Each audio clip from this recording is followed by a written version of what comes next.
Every big success story is a collection of small wins. Every massive transformation is the result of tiny habits that compound over time. And in this video, I want to talk about the power of small wins because it's pretty simple. Success in any area of life is not about one big breakthrough moment.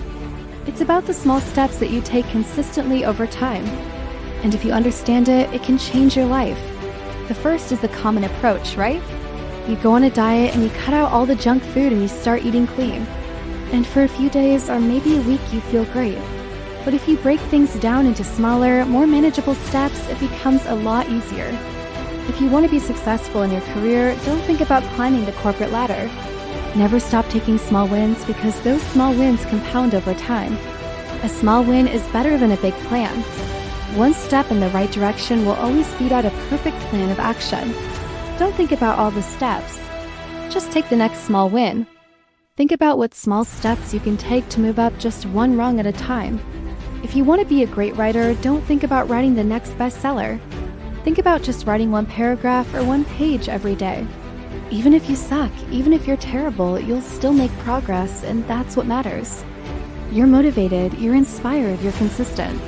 But then after a while, you start to slip up. You have a cheat day, then you have a cheat week, and then you just give up on the whole thing. I know this might sound a little bit too basic, but it's actually a very powerful concept. Maybe you just want to take a 10-minute walk every day, or maybe you want to trade in your sugary breakfast for a healthier one. Now these are much smaller goals, but here's the key. They're much easier to achieve. So you build up this habit of taking small wins day after day, week after week. And before you know it, you've completely transformed your lifestyle and you've achieved your bigger goal of getting fit and losing weight. One of my favorite examples is with fitness. Let's say you want to lose weight and get in shape. Now there are two ways you could approach this. Now the second approach is where you start with small wins. Now obviously this works with fitness, but it also applies to literally everything else in life. So many of us get overwhelmed by our big goals, so we never actually achieve them. So what's the takeaway here? Well, there's really only one. That's it for this video. I hope it helps.